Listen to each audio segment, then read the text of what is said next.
Welcome to 100 classes by RK. आज हम पढ़ने वाले हैं कक्षा 9 की गणित का पहला अध्याय जिसका नाम है संख्या पद्धति। तो संख्या पद्धति में हम आज क्या क्या पढ़ने वाले हैं उसको एक बार अच्छे से समझ लेते हैं। इसमें कौन कौन से टॉपिक हम कवर करेंगे। सबसे पहले समझेंगे संख्या पद्धति होती क्या है, संख्या पद्धति में कौन कौन सी संख्याएँ होती हैं, कितनी प्रकार की संख्याएँ होती हैं, सभी प्रकार की संख्याओं को हम समझेंगे। फिर उसके बाद अपरिमेय संख्याएँ क्या होती हैं और वास्तविक संख्याएं और उसका दशमलव प्रकार समझेंगे। और फिर अगला टॉपिक क्या रहेगा हमारा, वास्तविक संख्याओं पर संक्रियाएं। और लास्ट टॉपिक है वास्तविक संख्याओं के लिए घातांक नियम। और ये जो टॉपिक्स आप देख पा रहे हैं, इन टॉपिक्स के बीच में जितने भी उदाहरण हैं आपके इस चैप्टर में, टोटल मेरे ख्याल से शायद 18 से 20 एग्जाम्पल्स हैं। सभी उदाहरणों को भी सॉल्व कराया जाएगा, कुछ आपको करने के लिए भी दिया जाएगा होमवर्क के लिए। तो सबसे स्टार्ट करते हैं संख्या पद्धति से। संख्या पद्धति होती क्या है। तो सबसे पहले एक लाइन बना लेते हैं जिसको बोला जाता है संख्या रेखा। यह एक रेखा बना लेते हैं, यह हो गई संख्या रेखा। और स्टार्ट करते हैं उन संख्याओं से जो संख्याएं आप जानते हैं। जैसे देखिए बीच में क्या है, 0 है हमारे पास। और 0 से अगर आगे की बात करी जाए तो 1, उसके बाद 2, 3, 4, 5 और बहुत सारी संख्याएं होती हैं। जितना आप यूज़ करना चाहें, जितनी आपकी ज़रूरत हो, सारे संख्याएं इधर होती हैं। पीछे तरफ की अगर बात करी जाए तो सभी माइनस वाली संख्याएं होती हैं। जैसे -1 हो गया, -2 हो गया, -3, -4, -5 इज एंड सो ऑन, और बहुत सारी संख्याएं होती हैं। तो ऐसा समझिए 5 के आगे ही बहुत सारी संख्याएं होती हैं और -5 के पीछे ही बहुत सारी संख्याएं होती हैं। ये संख्या रेखा हो गई। संख्या रेखा पर संख्याएं लिखी हुई हैं, ठीक है। अब देखिए वो संख्याएं जिसको आप गिनती में इस्तेमाल करते हैं। जैसे कोई चीज़ आपको गिनने के लिए बोल दिया जाए तो आप स्टार्ट करेंगे 1 से। 1, 2, 3, 4 कोई से कुछ भी गिन रहे हैं तो 1 से स्टार्ट करते हैं। तो वो संख्याएं जिसको आप गिनती में इस्तेमाल करते हैं उन संख्याओं को बोला जाता है प्राकृतिक संख्या। यह कौन सी संख्या हो गई, प्राकृतिक संख्या हो गई। समझ पा रहे हैं। प्राकृतिक संख्याएं कौन संख्याएं हो गई, वो संख्याएं जिसको आप गिनती में इस्तेमाल करते हैं। यानी 1 से लेकर अनंत तक की जितनी भी संख्याएं हो गई, अनंत तक की जितनी भी संख्याएं हो गई वो प्राकृतिक संख्याएं हो गई। अब प्राकृतिक संख्या में अगर 0 को भी शामिल कर दिया जाए, देखिए प्राकृतिक संख्या तो है ही, प्राकृतिक संख्या में यदि 0 को भी शामिल कर दिया जाए तो वो संख्याएं कहलाती हैं पूर्ण संख्याएं। वो संख्याएं हो जाती हैं पूर्ण संख्याएं। पूर्ण संख्याओं में क्या हो जाता है, 0 बस शामिल हो जाता है। प्राकृतिक संख्या में 0 को भी शामिल कर दिए तो पूर्ण संख्या बन गई। अब बच रही हैं बाकी वो संख्याएं जिसमें माइनस लगा हुआ है, ऋण लगा हुआ है। तो ऋण लगा हुआ है इसलिए इनको बोला जाता है ऋणात्मक संख्याएं। ऋणात्मक संख्याएं ये हो गई, ऋणात्मक संख्याएं हो गई। अब यदि आपसे पूछा जाए कि प्राकृतिक संख्याएं कौन सी होती हैं तो आप बता सकते हो 1, 2, 3, 4, 5, 6, 7, 8 अनंत तक की संख्याएं प्राकृतिक संख्याएं हो गई। पूर्ण संख्याएं कौन कौन सी हो गई, वो संख्याएं जो 0 से शुरू होती हैं। यानी 0, 1, 2, 3, 4, 5, 6, 7, 8, 9, 10 अनंत तक की संख्याएं पूर्ण संख्याएं हो गई। और वो संख्याएं जिसमें माइनस लगा रहता है, यानी -1, -2, -3, -4, -5, ये सभी संख्याएं ऋणात्मक संख्याएं होती हैं। तो संख्या रेखा में इस तरह की जो संख्याएं हैं इनका मान कम होता जाता है। जैसे जैसे आप इधर जाएंगे इनका मान कम होता जाएगा और इधर जाएंगे तो मान उसका बढ़ता जाएगा, ठीक है। अब जितनी संख्याएं आप संख्या रेखा पर अभी देख पा रहे हो वो सभी संख्याएं कहलाती हैं पूर्णांक। वो सभी कौन सी संख्या हो गई, पूर्णांक संख्याएं हो गई। तो पूर्णांक संख्याएं क्या हो गई, सभी ऋणात्मक संख्याएं, सभी पूर्ण संख्याएं, सभी प्राकृतिक संख्याएं, जिन संख्याओं की भी मैं बात किया हूँ उन सभी संख्याओं को मिलाकर बनता है पूर्णांक। पूर्णांक संख्याएं हो गई। पूर्णांक संख्याओं में ये सभी संख्याएं शामिल होती हैं। तो अब प्रश्न यह उठता है कि जो संख्याएं यहाँ पे दिख रही हैं आपको, तो क्या इनके बीच में भी कोई संख्या होती है? जैसे पूछा जाए कि 1 के बाद क्या होगा, आप बता दोगे 2, 2 के बाद क्या होगा बता दोगे 3, 3 के बाद क्या होगा 4 बता दोगे, ठीक है। 0 के पहले क्या होता है आप बताओगे -1, -1 के पहले क्या होता है -2, -2 के पहले क्या होता है -3, ठीक है, इतना समझ में आ रहा है। लेकिन इनके बीच में भी कुछ संख्याएं हैं क्या? प्रश्न यह है कि 1 और 2 के बीच में भी क्या कुछ संख्याएं हैं, 2 और 3 के बीच में भी क्या कुछ संख्याएं हैं, 0 और -1 के बीच में भी क्या कुछ संख्याएं हैं। तो बिल्कुल इन संख्याओं के बीच में कुछ संख्याएं होती हैं जिनका नाम होता है, पहला हो गया परिमेय संख्याएं। पहला कौन सी हो गई? परिमेय संख्या। दूसरा हो गई अपरिमेय संख्या। पिछले क्लासेस में हालांकि आप ये परिमेय और अपरिमेय संख्याएं पढ़ चुके हैं, तो समझ लीजिए, रिवीजन कर लीजिए, बहुत सारी नई चीज़ें भी सीखने को मिलेंगी। तीसरा होता है दशमलव। दशमलव संख्याएं, दशमलव संख्याएं आप जानते ही हो। जैसे अगर पूछ दिया जाए कि 1.5 कहाँ पे आएगा, तो आपको पता है 1 और 2 के बीच में यहाँ पर कहीं 1.5 आएगा। तो दशमलव संख्याएं आप लोग अच्छे से जानते हो। हम लोग अच्छे समझ लेते हैं क्या परिमेय संख्याएं और अपरिमेय संख्याएं क्या होती हैं, ठीक है। तो परिमेय संख्याएं वो संख्याएं हो गई जिसे P/Q के रूप में हम लिख सकते हैं। P/Q के रूप में जितनी भी संख्याएं आप लिख सकते हैं, और Q 0 नहीं होना चाहिए, Q 0 नहीं होना चाहिए। तो P/Q वाली संख्याएं परिमेय संख्याएं कहलाती हैं। कैसे कैसे देखिए, जैसे हो गया 5/7, 6/9, ये सब कौन सी संख्याएं हो गई? परिमेय संख्याएं हो गई। 11/10, यह कौन सी संख्याएं हो गई? परिमेय संख्याएं हो गई। देख पा रहे हैं P/Q के रूप में हम लिख सकते हैं, सभी को लिख सकते हैं। क्या 5 परिमेय संख्या है? बिल्कुल है, क्योंकि 5 को हम 1 से भाग दे सकते हैं। 1 का या गुणा करिए या भाग करिए तो वही नंबर आना है ना। 5/1 कर सकते हैं, यानी P/Q के रूप में हम लिख सकते हैं। तो परिभाषा ही यही है कि जिसे P/Q के रूप में आप लिख सकते हैं वो परिमेय संख्याएं कहलाती हैं। सिंपल सा, ठीक है।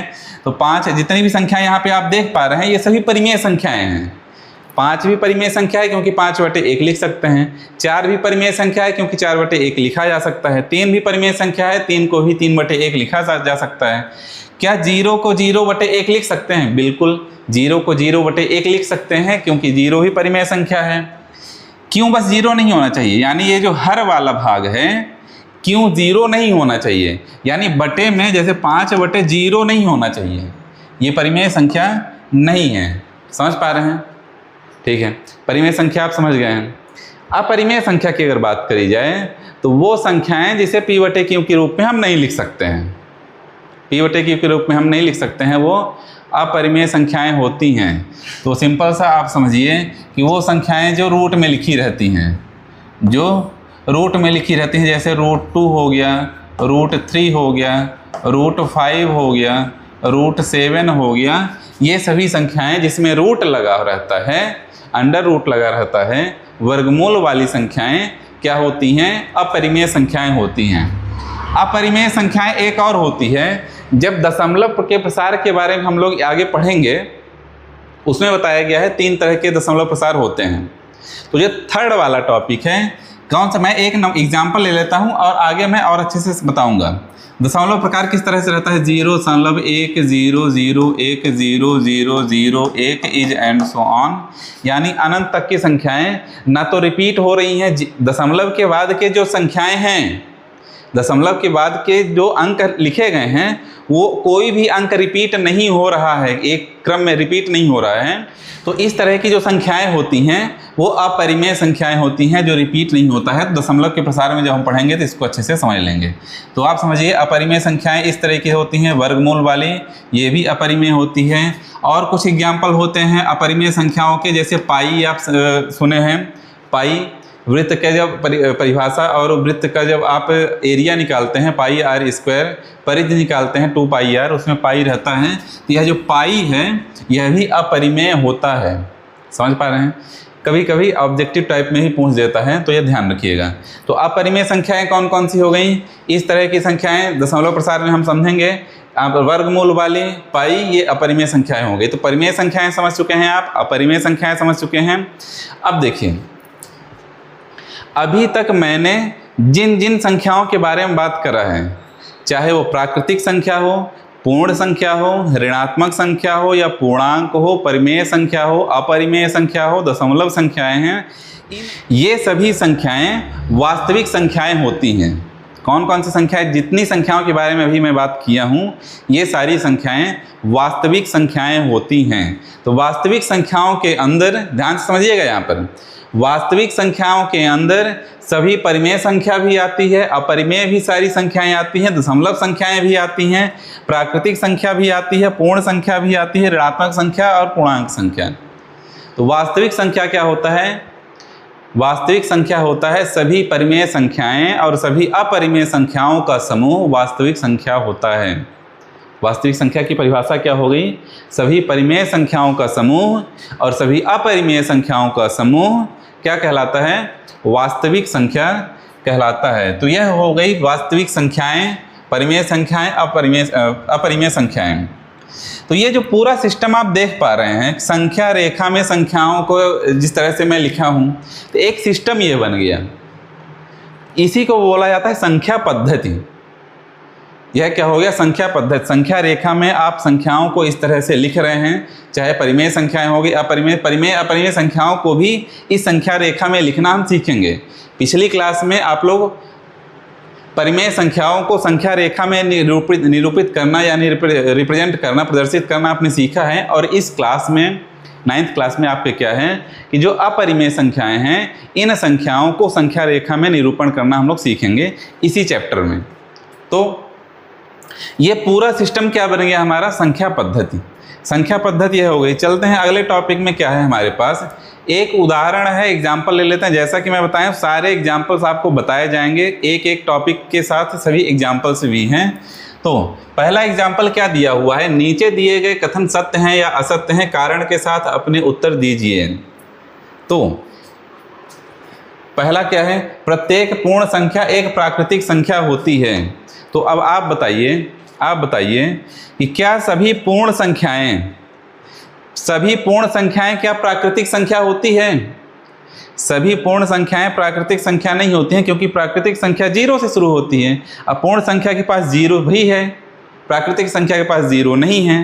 तो इसका मतलब सभी पूर्ण संख्याएं प्राकृतिक संख्या नहीं होती है। तो ये जितनी चीज़ें मैं समझा दिया हूँ, अगर वो आप अच्छे से समझ चुके हैं तो ये सब आप खुद से ही कर सकते हैं। तो प्रत्येक पूर्ण संख्या यानी सभी जो पूर्ण संख्याएं मैं बताया हूँ, सभी प्राकृतिक संख्या नहीं होती है, क्योंकि पूर्ण संख्या के पास 0 होता है और प्राकृतिक संख्या के पास 0 नहीं होता है। तो यह क्या हो जाएगा? असत्य हो जाएगा। रीजन आप लिख सकते हैं क्यों। सेकंड है, प्रत्येक पूर्णांक एक परिमेय संख्या होता है। प्रत्येक पूर्णांक, मैं बताया था, क्या बताया था कि संख्या रेखा में जितनी भी संख्याएं आप देख पा रहे हैं वो परिमेय संख्याएं होती हैं। संख्या रेखा पर अभी जितनी संख्याएं मैं लिखा हूँ, 0 से लेकर अनंत तक की, इधर भी और इधर भी अनंत, दोनों साइड अनंत होता है। तो ये सभी संख्याएं परिमेय संख्याएं होती हैं। ये मैं पहले ही बता चुका हूँ। तो यह आपका क्या हो जाएगा? सत्य हो जाएगा, क्योंकि प्रत्येक पूर्णांक एक परिमेय संख्या होता है। बिल्कुल होता है। प्रत्येक परिमेय संख्या एक पूर्णांक होती है। प्रत्येक परिमेय संख्या, अब देखिए परिमेय संख्या क्या मिलता है? जैसे 5/7 हो गया, 8/11 हो गया, 9 हो गया, -5 हो गया। सभी परिमेय संख्याएं हैं, परिमेय संख्याएं हैं सभी। तो क्या सभी परिमेय संख्याएं पूर्णांक हैं? पूर्णांक -5 है, 9 है और -5, ये दोनों पूर्णांक हैं। क्या ये दोनों परिमेय संख्याएं पूर्णांक हैं? नहीं है ना। ये दोनों परिमेय संख्याएं पूर्णांक नहीं हैं। तो यह क्या हो जाएगा हमारा? गलत हो जाएगा कि प्रत्येक परिमेय संख्या एक पूर्णांक होता है। प्रत्येक परिमेय संख्या पूर्णांक नहीं होता है। कुछ परिमेय संख्याएं पूर्णांक होती हैं और कुछ परिमेय संख्याएं पूर्णांक नहीं होती हैं। तो यह हो गया उदाहरण आपका पूरा। इन तीनों का रीजन, कारण आप अपने से लिखिए और जो भी कारण होगा कमेंट बॉक्स में उसको लिखिए कि इन तीनों के किस कारण से यह सही सत्य है और किस कारण से यह असत्य है। तो इसे कमेंट बॉक्स में आप उसको लिखिए, तो मैं देख लूँगा उसे कितना आप लोगों से समझ पाए हैं, कितना नहीं समझ पाए हैं। सेकेंड एग्जाम्पल चलते हैं, उदाहरण नंबर 2 में क्या है, 1 और 2 के बीच 5 परिमेय संख्याएं ज्ञात करिए। 1 और 2 के बीच में 5 परिमेय संख्याएं हमें निकालनी हैं। देखिए उदाहरण 2 में क्या पढ़ने वाले हैं, 1 हो गया और 2 हो गया, इन दोनों के बीच में 5 परिमेय संख्याएं हमें निकालनी हैं। इस तरह के क्वेश्चन एग्जाम्पल में ज़रूर इस तरह के क्वेश्चन आपके परीक्षा में ज़रूर आते हैं। तो ध्यान से समझिएगा कि परिमेय संख्याएं 2 नंबर्स के बीच में, चाहे वो परिमेय संख्याएं हों और चाहे वो पूर्णांक संख्याएं हों, ये 2 संख्याएं हैं, उनके बीच की परिमेय संख्या निकालनी है। कैसे निकालना है उसको ध्यान समझिए। तो पहला स्टेप ये है कि कितना पूछा जा रहा है उसको देखिए। पूछा कितना जा रहा है, पूछा जा रहा है 5 परिमेय संख्याएं पूछी जा रही हैं। तो 5 पूछा जा रहा है, तो अब 5 में 1 जोड़ दीजिए, कितना आ गया, 6 आ गया। तो जितनी परिमेय संख्याएं पूछें उसमें 1 जोड़ के आप निकाल लीजिए कितना हो गया है, 6 हो गया है। ठीक है, अब क्या करना है, इस 6 का अंश और हर में गुणा कर देना है। 1 के भी अंश और हर में गुणा कर दिए 6 का, 2 के साथ भी करना है, 2 का गुणा अंश में भी कर दिए और हर में भी कर दिए। समझ पा रहे हैं आप? 5 + 1 कर दिए, 5 + 1 क्योंकि है 5 परिमेय संख्याएं पूछा था तो +1 करना है, 6 मिल गया हमें। अब 6 का गुणा अंश और हर में दोनों जगह इस तरीके से कर देना है, 1 में भी और 2 में भी। तो यहाँ पे क्या मिल गया हमें, यहाँ पे मिल गया 6 1 कम 6 बटे 6, और इधर कितना मिल गया, 6 दूनी 12, 6 दूनी 12 बटे 6, 6 बटे 6 मिल गया और 12 बटे 6 मिल गया यहाँ पर। अब 6 बटे 6 है, यहाँ पे 6 बटे 6 जो है, तो ये क्या है, ये क्या है, 1 है। ये क्या है हमारा, 1 है, ध्यान समझिएगा, ये हमारा 1 है।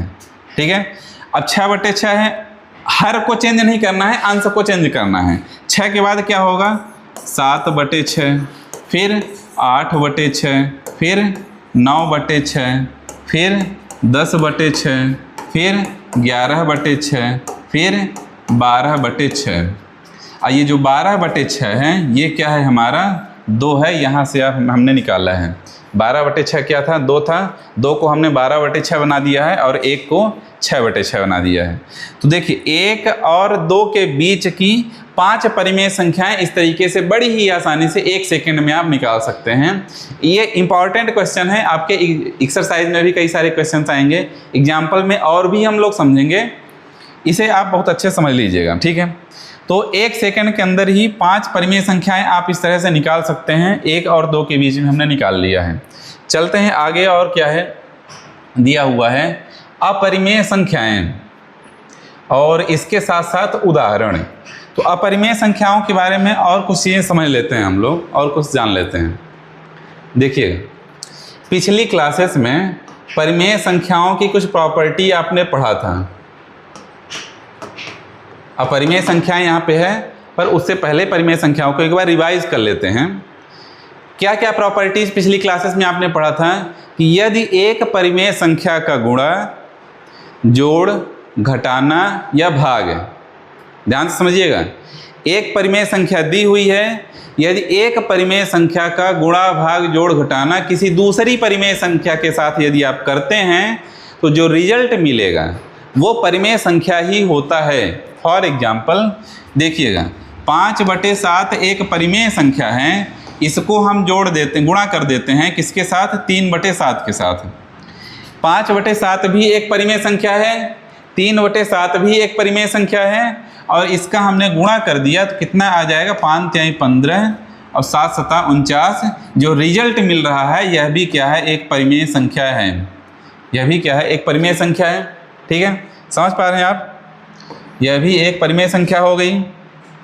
तो यही मैं बताया हूँ प्रॉपर्टी में कि यदि एक परिमेय संख्या का गुणा, भाग, जोड़, घटाना, और भी कर लेते हैं, अगर डिवाइड करिए 5/7 को भाग देते हैं 3/7 से, तो यह हो जाएगा 5/7 गुणे 7/3। ये आपसे आता ही है, 7 और 7 हो जाएंगे कैंसिल, 5/3 5/3 जो आ रहा है यह भी एक परिमेय संख्या है।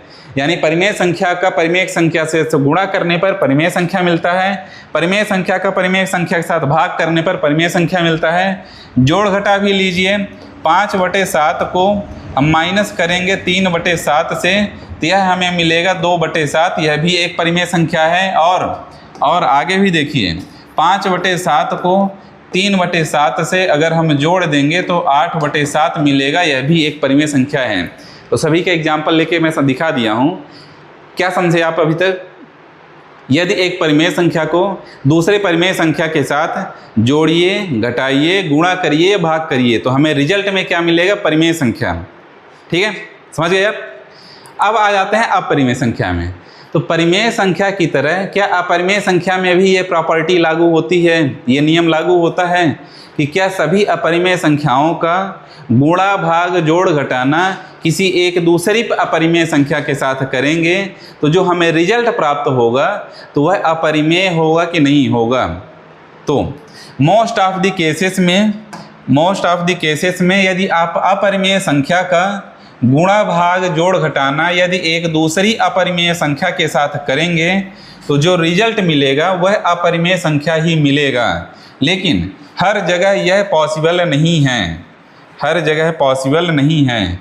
क्योंकि देखिए, -√2 को √2 से माइनस करेंगे तो रिजल्ट 0 आएगा। पता है आपको? √2 अपरिमेय संख्या है, √2 ये भी अपरिमेय संख्या है और √2 को √2 से माइनस किए तो रिजल्ट आ गया 0 और 0 क्या हो गया? एक परिमेय संख्या हो गया। यानी कुछ केसेस में परिमेय संख्या को अपरिमेय संख्या से जोड़ने पर या घटाने पर या गुणा करने पर या भाग करने पर परिमेय संख्या मिलती है, अपरिमेय संख्या नहीं मिलती है। जैसे भाग करके देखते हैं, √3 को हम डिवाइड कर दिए, भाग दे दिए √3 से तो हमें रिजल्ट क्या मिल गया? 1 मिल गया। 1 क्या है? परिमेय संख्या है। यानी अपरिमेय संख्या को अपरिमेय संख्या से भाग देने पर हमेशा अपरिमेय संख्या नहीं मिलेगा, परिमेय संख्याएं भी मिल सकती हैं। तो आप यहाँ पे समझ पा रहे हैं अपरिमेय संख्याओं की प्रॉपर्टी, नियम जो भी मैं बताया कि अपरिमेय संख्या को अपरिमेय संख्या के साथ यदि गुणा, भाग, जोड़, घटाना करते हैं तो कुछ केसेस में परिमेय संख्याएं प्राप्त हो जाती हैं और कुछ केसेस में अपरिमेय संख्याएं भी प्राप्त होती हैं। दोनों केसेस होते हैं। एक एग्जाम्पल ले लेते हैं, यहाँ पे दिया हुआ है। क्या है एग्जाम्पल? समझ लेते हैं उसको। एग्जाम्पल क्या है? संख्या रेखा पर √2 का स्थान निर्धारित कीजिए या निरूपित कीजिए। अब आ गया ना जो चीज़ मैं स्टार्टिंग में बता रहा था कि अपरिमेय संख्या को संख्या रेखा पर निरूपित करना हम सीखेंगे। इसके पहले यानी पिछली क्लास में आपने परिमेय संख्या को संख्या रेखा पर निरूपित करना आप सीख चुके हैं। तो अब √2 क्या है? एक अपरिमेय संख्या है। इस अपरिमेय संख्या को संख्या रेखा पर निरूपित करते हैं तो उसके लिए एक संख्या रेखा मैं बना लेता हूँ। यह आपकी हो गई एक संख्या रेखा, ठीक है? यह हो गई संख्या रेखा। यहाँ पे है 0, यहाँ पर है 1 और यहाँ पर है 2। ज़्यादा नंबर लेने की ज़रूरत नहीं है, इतने में ही आपका आ जाएगा, इतने में ही आ जाएगा, ठीक है? अब मान के चलिए कि 0 और 1 के बीच का जो डिस्टेंस है वो 1 यूनिट है, ठीक है ना? 1 यूनिट यहाँ से यहाँ तक का जो डिस्टेंस है, जो मैं इसको थोड़ा सा मोटा कर देता हूँ, इसको मैं थोड़ा सा मोटा कर देता हूँ। यह कितना है? 1 यूनिट है, ठीक है? समझ पा रहे हैं? यह कितना है? 1 यूनिट है, ठीक है? अब देखिए 1 यूनिट हो गया।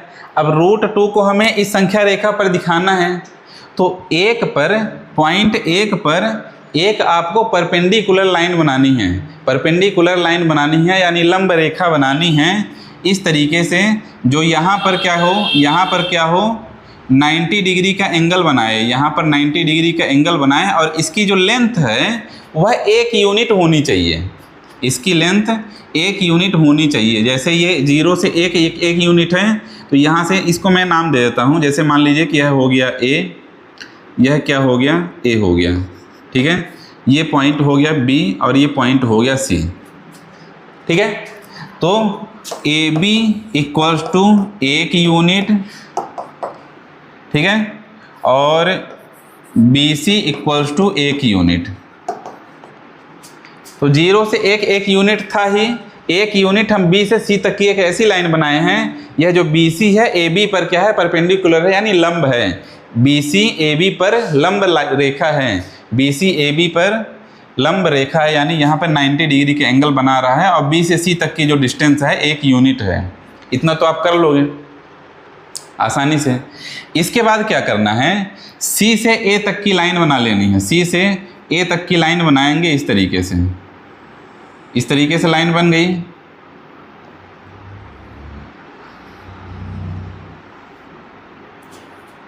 सी से ए को मिला दिए, तो ए बी सी जो आपका ट्रायंगल दिख रहा है, ए बी सी जो आपका त्रिभुज दिख रहा है, ये त्रिभुज क्या है, समकोण त्रिभुज है। कौन सा त्रिभुज है, समकोण त्रिभुज है। अब समकोण त्रिभुज में पाइथागोरस की थ्योरम लगती है। पाइथागोरस के थ्योरम का भी यूज़ आप पिछली क्लासेस में बहुत कर चुके हैं। कैसे करना है, यहाँ पे लिखेंगे हम, क्या लिखेंगे, त्रिभुज ए बी सी में पाइथागोरस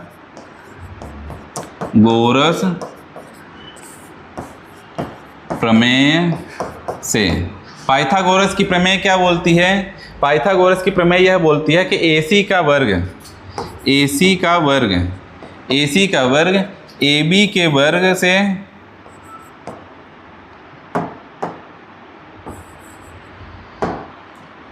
AB के वर्ग धन BC के वर्ग के बराबर होगा।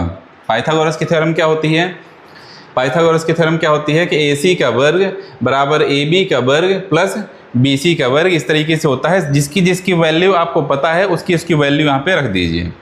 AC कितना है, AC तो हमें निकालना ही है, इसको मान लेते हैं x। यह कितना है, x है, ठीक है। AC कितना हो गया, x, तो यह हो गया x square equals to AB कितना दिया हुआ है, 1 स्क्वायर, धन BC कितना दिया हुआ है, 1 स्क्वायर, 1 स्क्वायर। तो यहाँ से x स्क्वायर हो जाएगा 1 धन 1, तो x स्क्वायर यहाँ से हमें मिल गया 2, x स्क्वायर इक्वल्स टू 2 हो गया है। तो x इक्वल्स टू स्क्वायर इधर ट्रांसपोज होगा, तो यह इधर क्या लग जाएगा, रूट लग जाएगा। तो x की वैल्यू यहाँ पर क्या आ गई है, √2 आ गई। x की वैल्यू √2 आ गई, इसका मतलब x इक्वल्स टू कितना है, √2 है। तो A से C तक की जो लेंथ हो गई, A से C तक की जो लेंथ हो गई, अभी हमने क्या फाइंड किया है, √2 यूनिट। समझ पा रहे हैं, समझ पा रहे हैं। A से C तक की जो लेंथ हो गई कितनी हो गई, √2 हो गई। अब हमारा काम यहाँ से हो जाता है कंप्लीट। लास्ट स्टेप बचा हुआ है कि आप अपना क्या लीजिए, प्रकार लीजिए जिससे आप वृत्त बनाते हैं। A को सेंटर बनाना है और C तक फैलाना है, ध्यान समझिएगा। A को सेंटर बनाना है, केंद्र बनाकर C तक फैलाइए, और एक चाप लीजिए, एक आर्क लेना है नीचे साइड एक चाप इस तरीके से घुमाना है अपने राउंडर से। इस तरीके से आपकी लाइन आएगी, जहाँ पर ये टच करेगी, जहाँ पर ये टच करेगी वह क्या होगा, √2 होगा। तो यहाँ पर हमारा क्या बन जाएगा, √2। तो ये जो पॉइंट दिख रहा है आपको, ये जो पॉइंट दिख रहा है, क्योंकि AC की लेंथ √2 हमने अभी फाइंड कर लिया है, तो A से A को केंद्र बनाकर एक चाप लेंगे, तो संख्या रेखा को जहाँ पे यह कट करेगी वह हो जाएगा √2। तो √2 की जो लेंथ है, √2 की लेंथ कहाँ से कहाँ तक हो जाएगी, यहाँ से यहाँ तक मैं रेड से बना दे रहा हूँ। ये रेड कलर की जो लाइन बन रही है, यह लेंथ कितनी हो गई, √2 हो गई। समझ पा रहे हैं आप, ये पूरी लेंथ कितनी हो गई, √2 हो गई। अब इसी के साथ इसी में इसके आगे भी समझ लेते हैं कि यदि बोला जाए कि √3 को भी निकालिए, √3 कहाँ पर आएगा उसको निकालना है, ठीक है। समझ पा रहे हैं, √3 को, √2 तक यहाँ तक हो गया काम। इसको आप अगर स्क्रीनशॉट लेना चाहें तो स्क्रीनशॉट ले सकते हैं कि √2 को कैसे संख्या रेखा पर निरूपित करना है। तो √2 तक हमारा काम हो चुका है। अब इसी में समझ लेते हैं कि √3 को कैसे दिखाएंगे, √5 को कैसे, यानी वर्गमूल 3 को कैसे दिखाएंगे, वर्गमूल 5 को कैसे दिखाएंगे, इसको भी समझ लेते हैं। तो आप इसको नोट कर लिए होंगे। चलिए मैं यहाँ पे √3 को ही बताता हूँ। तो अब करना क्या है, जो काम आप पॉइंट बी पर किए थे वही काम पॉइंट सी पर करना है। यानी AC लाइन जो आपको दिख रही है, AC लाइन दिख रही है, तो पॉइंट सी पर एक परपेंडिकुलर लाइन इस तरीके से ऊपर साइड बनाना है। परपेंडिकुलर लाइन ऊपर साइड बनाना है, ऊपर साइड इस तरीके से बनाना है। और उसकी लेंथ कितनी होनी चाहिए, 1 यूनिट की होनी चाहिए, और AC पर लंब रेखा होनी चाहिए। यानी यहाँ से आपने मान लीजिए ये पॉइंट हो गया D, ये पॉइंट हो गया D, ठीक है। तो A से C को AC पर लंब रेखा बनी CD, जो यहाँ पे 90 डिग्री का एंगल बना रही है, और C से D तक की जो लेंथ है यानी CD कितना है, CD कितना है, 1 यूनिट है। CD कितना हो गया, 1 यूनिट। √3 के लिए ये सारी प्रोसेस √2 को पहले आपको दिखाना पड़ेगा, उसके बाद आपको √3 मिलेगा, ठीक है। यह 1 यूनिट हो गई, यहाँ तक 1 यूनिट हो गया। अब क्या करना है, D से A को मिला लेना है, D से A को मिला लेना है। तो ACD आपको एक समकोण त्रिभुज बन गया, ACD एक समकोण त्रिभुज बन गया। और समकोण कहाँ पे बन रहा है, पॉइंट C पर बन रहा है। तो ACD में पाइथागोरस की आप थ्योरम लगाएंगे। कैसे लगाएंगे, AD का वर्ग बराबर AC का वर्ग धन CD का वर्ग। तो AD का वर्ग यहाँ पे मैं निकाल देता हूँ, AD का वर्ग यह मान लीजिए है y, यह कितना है y। तो y का वर्ग हो जाएगा, y का वर्ग हो जाएगा कितना, AC दिया हुआ है √2 का स्क्वायर, यानी √2 का वर्ग धन √2 का वर्ग धन कितना हो जाएगा, CD का वर्ग कितना है, 1 का वर्ग, यह हो जाएगा धन 1 का वर्ग। इसको निकालेंगे, √2 का वर्ग निकालेंगे तो हो जाएगा 2 धन 1, और यहाँ से y बराबर हो जाएगा y स्क्वायर, ये है स्क्वायर, इधर करेंगे तो इधर आ जाएगा √2 धन 1 3। तो देखिए आ गया हमारे पास y बराबर √3, y बराबर √3 मिल गया, √3 मिल गया। अब क्या करना है, A को सेंटर लेना है और D तक फैलाना है, और D से एक आर्क लेना है नीचे साइड। इस तरीके की आपकी जो लाइन बनेगी, इस तरीके की जो लाइन बनेगी, जहाँ पर कट करेगी वह पॉइंट क्या हो जाएगा, √3 हो जाएगा। इसी तरीके से अगर √5 चाहिए तो इस पर आप इसको आप सेंटर बना के यहाँ पे आगे लाइन बनाइए, यहाँ पे 90 डिग्री फेस को मिला लीजिए। यही क्रम करते जाइए। जो चीज़ आपने √2 के लिए किया है वही √3 के लिए करना है प्रोसेस, वही √5 के लिए करना है, तो √5 भी मिल जाएगा। तो यदि पूछा जाए कि √5 को संख्या रेखा पर निरूपित करिए, तो इसी तरीके से आप कर सकते हैं। हालांकि √5 को हम दूसरे तरीके से भी समझेंगे कि √5 को संख्या रेखा में कैसे निरूपित किया जाता है, इसमें भी आप कर सकते हैं। जैसे √3 मिला है आपको, आगे √5 मिल जाएगा, फिर √7 मिल जाएगा। इस तरीके से आगे नंबर्स आपको मिलते जाएंगे, लेकिन √5 के लिए अलग से हम उसको समझेंगे जब एक्सरसाइज में क्वेश्चंस को सॉल्व करेंगे, तो दूसरे मेथड से। यहाँ तक आप अच्छे से समझ चुके होंगे। तो उदाहरण 3 भी इसी तरीके से हो जाता है कंप्लीट। √3 को हमने संख्या रेखा पर निरूपित करना सीख लिया है, √3 को भी निरूपित करना सीख लिया है, 5 को भी निरूपित करना सीख लिया है, और 5 को दूसरे मेथड से भी समझेंगे आगे। चलते हैं आगे। एक क्या दिया हुआ है, उदाहरण 4। उदाहरण है, बहुत सारे उदाहरण हैं, समझते रहिएगा आप लोग। अगर सारे उदाहरण आप लोग समझ जाएंगे और प्रैक्टिस कर लेंगे, सारे उदाहरण आपसे बनने लगे, तो प्रश्नावली की जब प्रश्नों को आप हल करेंगे तो मेरे बताने से पहले ही आप सारे प्रश्नों को हल करते आपसे बनने लगेगा। हालांकि मैं प्रश्नावली के सही प्रश्नों को भी एक एक करके हल कराऊंगा यहाँ बोर्ड में ही, और आपको होमवर्क भी दूंगा, पर आप जो भी उदाहरण अभी कराए जा रहे हैं सभी उदाहरण की प्रैक्टिस आप अच्छे से कर लीजिए।